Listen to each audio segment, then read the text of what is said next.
Para hoy vamos a leer dos capítulos de Job. Eh, ¿Por qué? Porque son chiquititos realmente. Y decíamos que el libro de Job es es un círculo. O sea, la historia comienza con Job cayendo en tragedia, ¿no?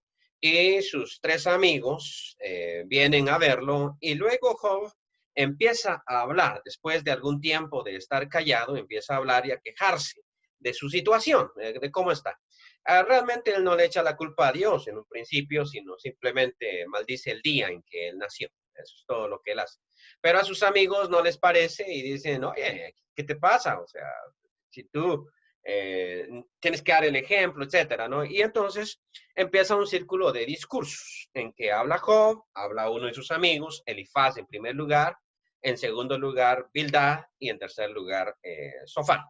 Y así va la primera ronda, la segunda ronda y ahora estamos en la tercera ronda. Y a veces a uno, bueno, cuando es uno un lector de la Biblia, así como que lee dos capítulos por día, uno por día, llega el momento en que le aburre. Porque uno dice, pues sí, es que esto ya lo dijeron, o sea, esto ya lo dijeron otra vez, y esto, otra vez. Bueno, es que así son los discursos, ustedes saben, así son las personas. Aquí en Honduras les dicen temáticas, o sea, este es el que nunca sale del tema, sino que siempre está en el mismo tema, a temáticas, ¿no? Y así es, esto es lo que sucede acá, solo que la tercera ronda, Sofar ya no va a hablar, o sea, el último, él ya no habla, él se queda callado. Y estamos ya terminando prácticamente las diferentes rondas, ¿no? Estamos terminándolas. Entonces, Sofar decía ya no va a hablar. Y el último que habla en este momento es Bildad, ¿no? Permítame, voy a compartir la pantalla.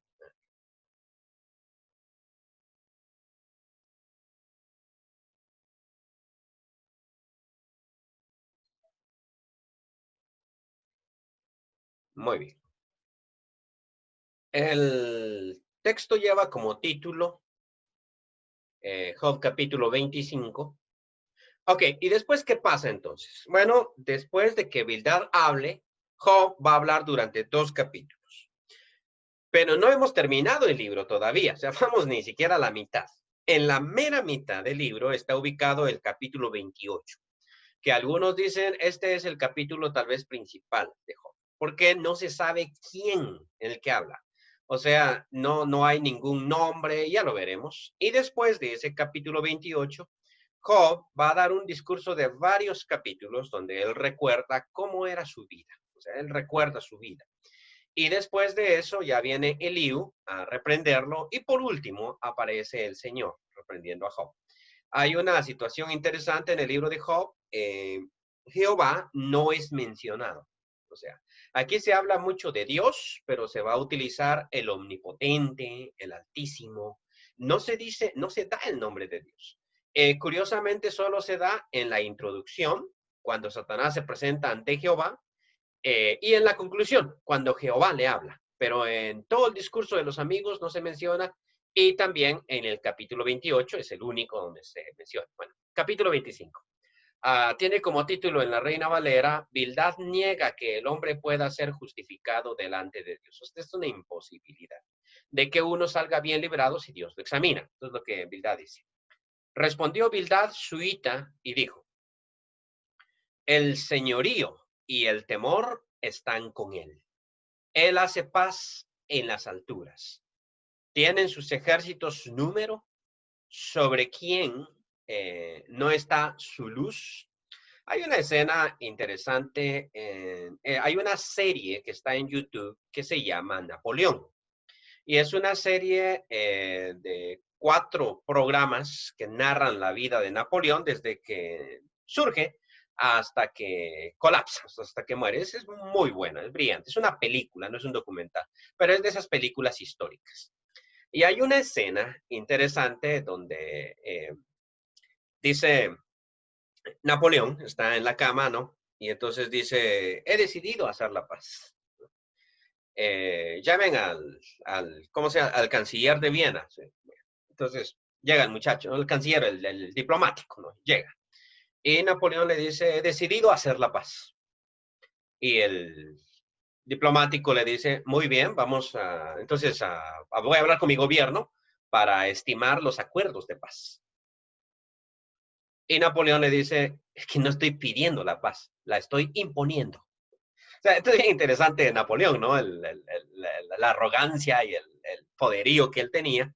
Y en efecto, aunque en el momento histórico ya no tenía ese poder, en efecto, él no estaba pidiendo la paz, la estaba imponiendo, que es una cosa diferente. Pide la paz el que es débil. O sea, pido pelito, ¿verdad? Pido la paz. Hagamos la paz y vamos a tener acuerdos de paz. O en la Primera Guerra Mundial, cuando ya estamos hartos de la guerra y no sabemos ni quién va a ganar, entonces afirmemos la paz. Pero en el caso de Napoleón es bien interesante, decía él, no, yo no estoy pidiendo la paz, yo la estoy imponiendo. Por favor, marque la diferencia, ¿no? Y en el caso de Bildad, esto es lo que dice de Dios. O sea, notemos una vez más su frase. Dice, el señorío y el temor están con él. O sea, es el señorío, el poder, y el temor están con él. Él hace la paz en las mismas alturas, o sea, impone la paz. No es que Dios pide la paz, sino que la impone. ¿Tienen sus ejércitos número? Una buena pregunta. Si hablamos de ejércitos, ¿no? ¿Sobre quién no está su luz? O sea, está sobre todo mundo, no hay quien se le oculte. ¿Cómo pues se justificará el hombre para con Dios? ¿Y cómo será limpio el que nace de mujer? Nada de malo con la mujer, simplemente el paralelismo para decir, el hombre no se puede justificar ante Dios. Se nació de una mujer. ¿Cómo puede el hombre justificarse ante Dios? Esto es porque la religión antigua, la religión de los hebreos, era una religión masculina. Eso significaba que los judíos tenían una alianza con Dios, los varones, no las mujeres. Por eso esto se dictaminaba por medio de la circuncisión. Las mujeres no se circuncidan, solo los varones. Y luego se asumía que la familia del varón tomaba la religión que él tomara. Entonces, la religión judía era una religión entre Dios y el padre de familia, no entre Dios y la familia, sino el padre de familia. Veamos, por ejemplo, a Josué, mi casa y yo serviremos a Jehová, o mejor dicho, yo y mi casa. Y él es el que toma la decisión. Entonces, es una situación como esta, la que se da en el antiguo Israel, y por eso dice, ¿cómo se justificará el hombre para con Dios? ¿Y cómo será limpio el que nace de mujer? He aquí que Dios, ni aún en la misma luna será, he aquí que ni aún la misma luna será resplandeciente delante de Dios, ¿no? Ni las estrellas son limpias delante de sus ojos. O sea, le va a encontrar defectos, dice debilidad, a la luna y a las estrellas. Cuanto menos el hombre, que es un gusano, y el hijo del hombre es también gusano. O sea, la idea es el ser humano no se puede justificar delante de Dios. Okay. La filosofía de Bildad es una filosofía muy dispersa entre los grupos, sobre todo de corte calvinista. Que dicen, el hombre es corrupto, el hombre es malo, no se puede esperar nada bueno del ser humano, o sea, es corrupto. ¿Cómo se va a justificar uno delante de Dios? Eso es una imposibilidad. Si Dios aún en la luna y en las estrellas se encuentra falla, ¿cómo va a ser eso posible? Lo vamos a ver más adelante. Pero, y también ya lo hemos visto, este mismo concepto. Pero Job diría algo como, es que con esas reglas, obviamente yo no me voy a justificar. O sea, si nosotros le ponemos esas reglas a la situación, es decir, uh, curiosamente, hay un test que pasó Donald Trump recientemente y dijo que era un test de inteligencia, en la cual él salió con puntaje perfecto. Y sus críticos se dedicaron a buscar el test y lo encontraron. Y era un test para determinar qué tan bruto es uno, no es qué tan inteligente, qué tanto ha perdido la cabeza. Y entonces había unas preguntas, estaba revisando el test, había unas preguntas donde aparecía una jirafa, un león y un elefante. Y la pregunta era, ¿cuál de los tres es un elefante? Y entonces tenía que señalar cuál era un elefante. Y esa era la idea. O sea, ese test fue el que Donald Trump pasó, ¿no? Y entonces él decía, no, pasé el test y lo saqué perfecto. O sea, no fallé nada. Obviamente no iba a fallar nada en ese tipo de test. Bueno, en un tipo de test como ese, pues yo creo que todos salimos bien, Pero si nos ponemos uno de los tests de esos de superdotados y todos salimos reprobados, entonces uno pensaría, esto ya no es mi culpa, ¿no? O sea, aquí me están jugando sucio. Y sucede mucho, por ejemplo, ayer me llama un hermano y me pregunta, mire, ¿hay algún mandamiento que Dios haya dado de forma directa en el Nuevo Testamento? Y yo me apresuro a responderle, no, no, en el Nuevo Testamento no, Dios no dio ningún mandamiento. Ah, bueno, me dijo, es que tenía esa duda, pero después me sale con la transfiguración. Este es mi hijo amado, en quien tengo complacencia, a él oíd. Ese a él oíd no es un mandamiento. Qué fastidio. Uno dice, ¿cómo no me hace la pregunta bien, no? Pero cuando a uno le hacen esa pregunta, ¿usted que ha leído la Biblia dice tal cosa? Ay, Dios, ¿qué me voy a acordar yo de todo eso? Entonces, sería injusto. Y cuando a uno le hacen una pregunta sobre una carrera que uno no ha cursado, es decir, por ejemplo, cuando lo agarran uno en la calle, mire, usted que sabe bastante, sí. ¿Usted cree que ¿cómo se llama ¿cómo se llama esa cosa que están tomando para el coronavirus? Mire que ya me trabé, ¿no? La hidrocloriquina, así se llama, ¿no? ¿Usted qué piensa? Ay, Dios, esta pregunta que me están haciendo. Yo pensé que usted sabía. No, es que la pregunta que me hacen, o sea, usted que sabe tanto, sí, fíjese que perdí un dinero que me mandaron de Estados Unidos, ¿dónde estará? ¿Qué voy a saber yo? O sea, ¿dónde está ese semejante dinero, no? Entonces, la cuestión es que si nosotros, o sea, si Dios quiere juzgarnos y nos presenta una prueba como esa, que Bildad está diciendo, pues vamos a salir reprobados, ¿no? Si en la luna encuentra falla y en las estrellas también y en sus ángeles también, nosotros salimos reprobados. Pero Job no es eso lo que está diciendo. O sea, Job no está diciendo yo soy más perfecto que la luna, más perfecta que las estrellas. No. Job lo que está diciendo es, mira, yo sé que no soy perfecto a ese nivel. Varias veces lo dice. Me está recordando mis pecados de juventud. Él reconoce que ha tenido pecados y fallas en su juventud. Él lo reconoce. Pero él lo que está diciendo es, mira, para el tipo de vida que yo tengo, esto no es justo. O sea, si a mí ¿cómo se llama me aplazan en un examen. Había una catedrática, Eric siempre me dijo que de limbo, que se llamaba La Piraña, y Eric me dijo, yo le sacaba 100 puntos a La Piraña. No sé si será cierto, tampoco me he dedicado como a los detractores de Donald Trump a revisar los archivos para ver si me engañaba. Pero en una ocasión pasó un examen en el limbo, ¿no? Y pues todos salimos, nosotros aquí en Honduras se dice aplazados, allá en Guatemala se dice planchados. ¿No? Todos salimos mal, bajo el 60. Pero mi consuelo, aunque Dani me dijo que era consuelo de tontos, era que yo había sacado 54. Y todos los demás estaban de 5 para abajo. Yo me sentía bien, ¿no? Me sentía rey. Y me sentía bien, dijo Dani que era consuelo de tontos, pero pensándolo bien, éramos 60, sé que había muchos vagos ahí, pero haber obtenido la calificación más alta, aunque estuviera planchado, solo indica que la forma en que ella evaluó era demasiado estricta para lo que nosotros esperábamos.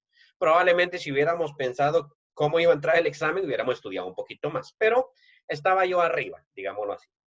Entonces, en un examen, si un profesor quiere planchar al curso, presenta un examen gravísimo y lo hace.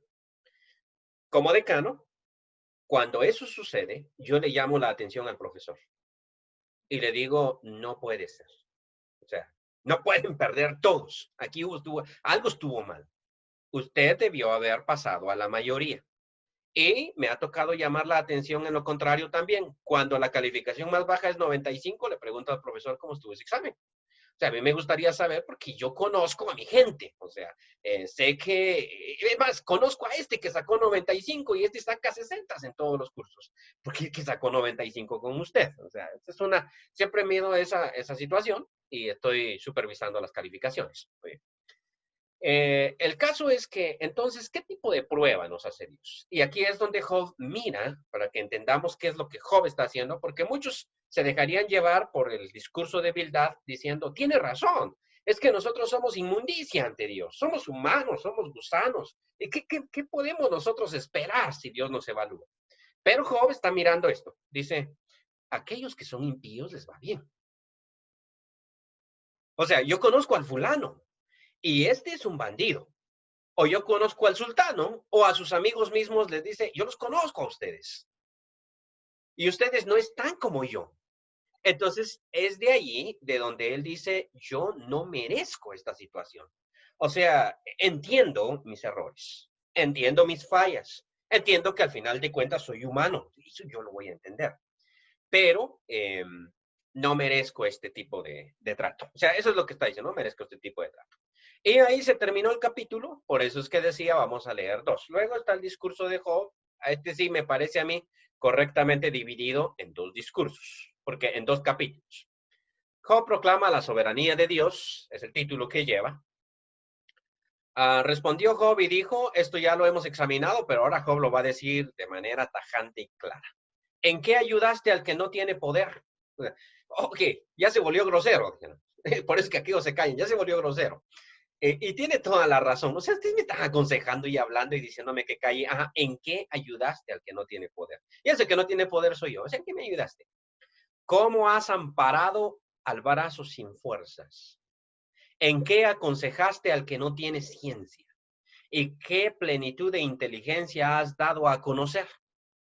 ¿A quién has anunciado palabras y de quién es el espíritu que de ti procede?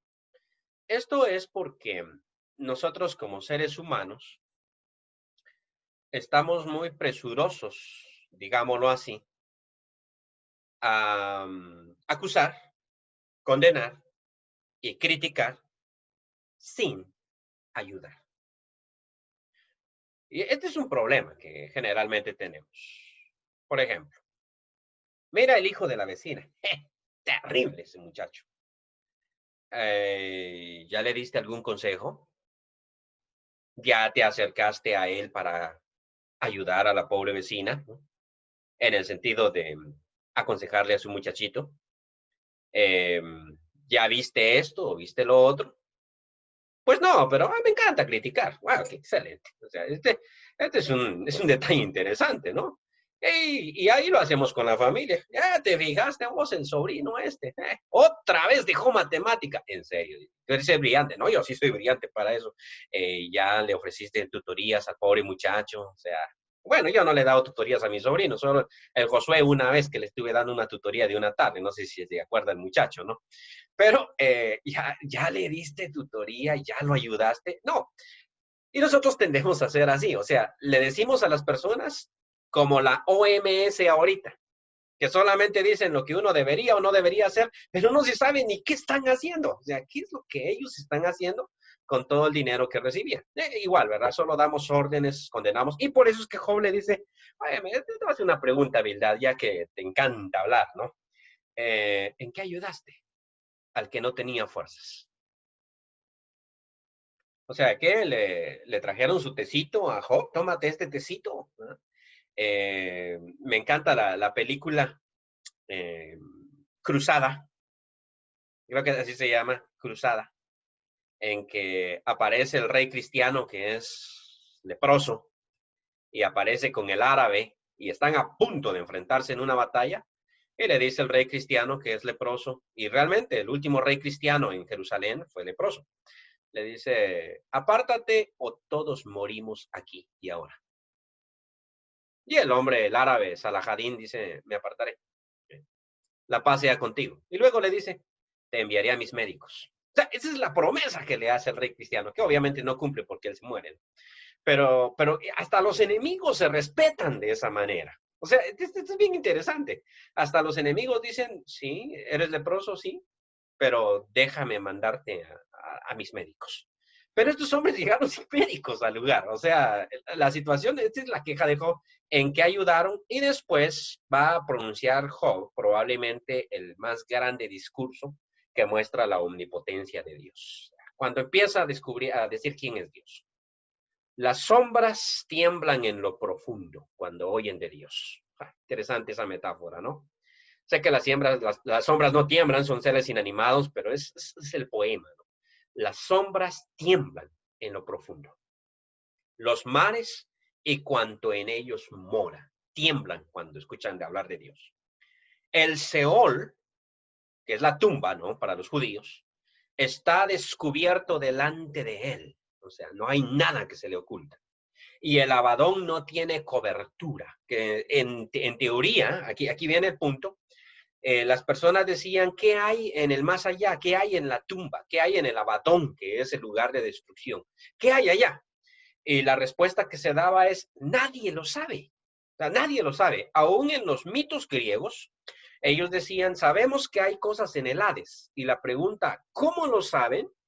Bueno, es que y ahí aparecían sus mitos de Orfeo, que este tipo sí fue y toda la cosa. Pero en el caso de Job dice, mira, el Seol y el Abadón, o sea, el Seol está descubierto delante de él. No se le puede esconder ni el mismo diablo, pues. Y el Abadón no tiene cobertura, o sea, está descubierto.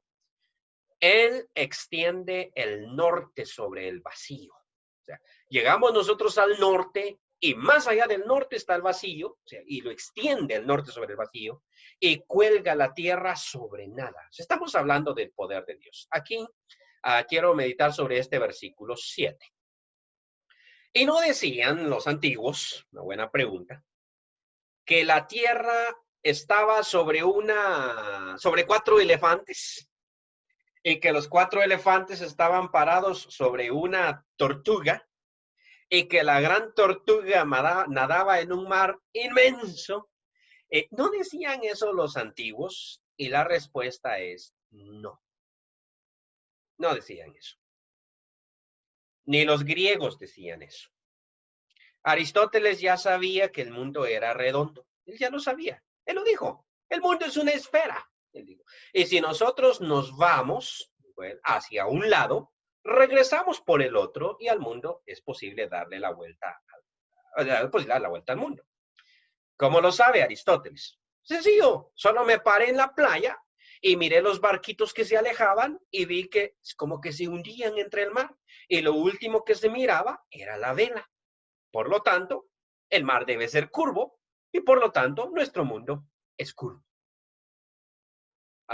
¿Y cómo más lo sabe? Sencillo. También he observado la sombra que la Tierra proyecta sobre la Luna. ¿Lo sabía Aristóteles? Sí, yo lo sabía. Eso que se mira ahí menguante y todo eso que los medievales decían, la Tierra se está comiendo a la Luna, o el que se está comiendo a la Luna, él decía, es la sombra de la Tierra que se proyecta. Es más, los griegos sabían que el Sol está 400 veces más lejos de la Tierra que la Luna. ¿Cómo lo supieron? Vaya usted a saber. Pero eran geniales esos griegos. Entonces, ¿quién decía que la Tierra estaba sobre 4 elefantes y todo eso? Eran los mitos de viejas en la Edad Media, pero ni siquiera los intelectuales medievales se lo creían. Cuando Cristóbal Colón dijo, si yo me voy al occidente, voy a llegar a las Indias orientales, lo que él tenía eran los libros de Aristóteles. Y cuando los portugueses le dijeron, estás loco, Colón, no era porque los portugueses dijeran, no es porque los portugueses dijeran, es que la tierra es plana, sino porque los portugueses todavía dijeron al rey portugués, está loco Colón. ¿Por qué está loco? Porque el mundo es mucho más grande de lo que él está diciendo. Esa ruta es imposible. Y los portugueses tenían toda la razón. La única loca que le creyó a Colón era la reina Isabel, que no sabía nada del mundo. Ella sí le creyó. Él le patrocinó su viaje. Pero lo que los que sabían del mundo no sabían es que había todo un continente que se llama América que Colón descubrió, pensando que había llegado a la India. O sea, qué paradójico es el mundo. Entonces, no nos sorprenda este pasaje, por ejemplo. Este pasaje está dentro de la concepción antigua de que el mundo en realidad estaba suspendido sobre la nada. Eso lo dicen muchos sabios antiguos. Porque a veces dicen, mira, la Biblia se anticipó a la ciencia por 1000 y tantos años. Realmente esto es muy común en el mundo antiguo. Acabo de demostrarlo por medio de de algunos antiguos. Pero lo que Job está diciendo realmente es, ¿sabes quién hace semejante cosa? Es Dios. O sea, así es su poder. Porque es Él el que extiende el norte sobre el vacío. Es Él el que hace que la tierra cuelgue sobre nada. Ata las aguas en sus nubes. Si no, dime cómo sucede eso. ¿No? Llueve, porque el agua no cae. No está atada en las nubes. Y curiosamente, el agua está atada en las nubes. Y las nubes no se rompen debajo de ellas. Es interesante el poder de Dios. Claro, Job no sabía un principio que nosotros hoy en día sabemos de cómo funciona eso, ¿no? Él encubre la faz de su trono, o sea, su trono está ahí y tú no lo miras. Y sobre él extiende su nube y tú ni lo miras. Así de grande es Dios, realmente. Puso límite a la superficie del agua y el agua no pasa de donde él le dijo, ¿no? Hasta el fin de la luz y las tinieblas. También les puso límite a todas estas cosas. Las columnas del cielo tiemblan y se espantan a su reprensión. Increíble el poder de Dios. Él agita el mar con su poder y con su entendimiento hiere la arrogancia suya. Eh, bueno, es que hay que entender a esta gente. Miren, los antiguos, vamos a hablar un poquito de esto. ¿Sí? Los antiguos, cuando, por ejemplo, llevaban a Pablo preso a Roma, él lo llevaban en un barquito. Los barquitos antiguos se iban a la orilla del mar, a la costa. ¿Por qué se iban a la costa los barquitos? Porque si se metían al mar, en serio, si se metían al mar Mediterráneo, las olas los hundían. Sí, ellos no podían hacer eso. Hasta que los españoles inventaron los galeones, unos 3.000 o 2.000 años después de Job. Entonces, en la época de Job eran barquitos y el mar es arrogante en una tormenta, si hunde aún a los grandes transatlánticos, los barquitos de aquella época. Entonces, él decía, mira, él agita el mar con su poder. Es increíble. Y a su entendimiento ya era la arrogancia suya del mar. Su espíritu adornó los cielos, su mano creó la serpiente tortuosa. ¿Cuál es esta famosa serpiente tortuosa? Todos los pueblos antiguos, todos, curiosamente, los babilonios, los sirios, ¿cómo se llama? Los sirios, ¿sí? Los fenicios, los egipcios, los grecorromanos, hasta los aztecas, hablaban de un monstruo mítico existiendo en el centro del mar. Un monstruo que estaba ahí y que se movía de cuando en cuando, de cuando en cuando. Y por eso sucedían las tormentas y por eso sucedían todas las cosas que pasaban en este mundo. Ese monstruo mítico recibió diferentes nombres según haya sido la cultura de los pueblos.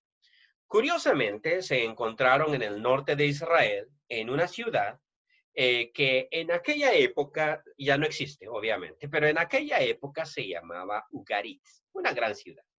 Estaban ahí las ruinas y de pronto descubrieron unas tablillas de barro que obviamente están en el Museo Británico, donde más van a estar esas tablillas, ¿no? Entonces descubrieron unas tablillas de barro cocido que contaban una gran epopeya.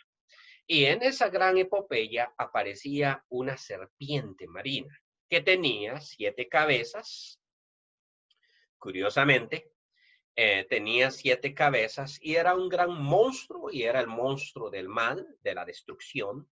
Era precisamente gran monstruo que recibía diferentes nombres en otros lugares. Entre los babilonios, eso se llamaba Tiamit. Entre los, bueno, en fin, decía diferentes nombres. Pero lo que curioso de esas tablillas que se encontraron en el norte de Israel es que recibía el nombre de Lotán. Y entre Lotán y Leviatán solamente hay una letra.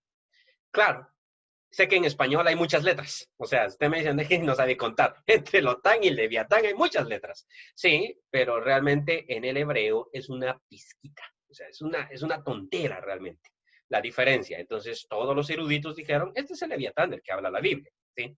En efecto, ese es el Leviatán del que habla la Biblia.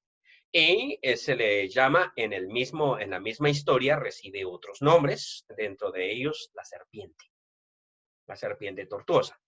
Entonces, esta es la imagen que presenta Job. Si vamos a engrandecer a Dios, vamos a hablar de ese monstruo al que todo mundo le tiene temor. Y ¿sabes qué? Dios creó ese monstruo. O sea, ¿eso qué significa? Bueno, cuando nosotros hoy en día pensamos en el diablo, por ejemplo, en el demonio o esas cuestiones, nosotros tendemos a sentir temor. Y realmente un cristiano no debe sentir temor ante esas realidades espirituales. Lo que sí debe sentir un cristiano es respeto. O sea, porque el respeto siempre se le debe tener y eso es lo que enseña Judas, ¿no? Dice, aún el arcángel Miguel, cuando contendía, ¿verdad?, por el cuerpo de Moisés, aquí está citando Judas a un libro apócrifo, un libro que no está en la Biblia, obviamente, que se llama La Asunción de Moisés, que uno sí puede encontrar en ¿cómo se llama este? En Internet, porque todos esos libros se han encontrado. Entonces, cuando contendía por el espíritu o por el cuerpo de Moisés, porque es que la idea es que el Señor enterró a Moisés. Y el diablo entonces quería mostrarle a los israelitas dónde estaba el lugar donde Moisés había sido escondido para que lo veneraran y lo adoraran. Entonces Dios dijo, tráigame el cuerpo de Moisés para acá. Esa es la asunción de Moisés, ¿no? Y entonces manda a Miguel y el diablo contendía con él porque quería llevarse el cuerpo de Moisés. Entonces dice correctamente ahí el apóstol, mira, cuando eso sucedía, o el hermano de Jesús, mejor dicho, cuando eso sucedía, eh, Miguel, con todo su rango que tiene, no se atrevía a proferir una palabra contra él, sino que le dijo que el Señor te reprenda. ¿Por qué? Porque Dios te hizo poderoso y como te hizo poderoso, yo te respeto por tu poder. La siguiente, Dios te tiene con vida y si te tiene con vida, yo te respeto. Este es un punto interesante porque aún a los enemigos se les respeta. Esto en la película Pandillas de Nueva York está que el enemigo mató al cura y año con año celebraba la muerte del cura. Celebraba la muerte del cura. Y cuando el hijo del cura quiere matarlo por traición, la respuesta de este tipo maloso es, tú no mereces el nombre de tu padre.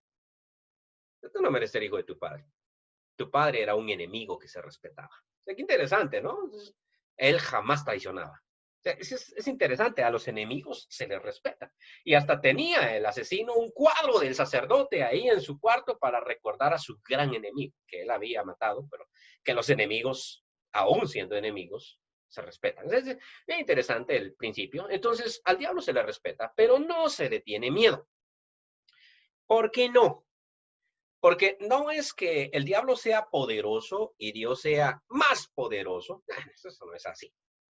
El poder de Dios es infinito. Y cuando nosotros nos comparamos con lo infinito, realmente somos pequeños. O sea, piense usted en el número más grande. Bueno, ¿cuánto más grande es el infinito que el número más grande que usted puede pensar? Realmente es infinito, o sea, el infinito no tiene cálculo, y eso es lo que está diciendo Job aquí. Mira, ese monstruo al que todos ustedes le tienen un pánico y que ustedes dicen eso sí es poderoso, ¿quién va a destruir a ese monstruo en el mito babilónico? Nadie se atrevía de todos los dioses estaban asustados cuando miraban ese monstruo en el mar que se revolvía ahí y decían, ¿quién va a ir por él? Y entonces el dios babilónico Marduk dijo, bueno, ustedes me están diciendo que yo vaya, ok, pero si yo sobrevivo, ustedes me rinden culto a mí, porque eso no está tan fácil, ¿sí? O sea, la cosa está de pelos, digo, nadie se atreve a entrarle.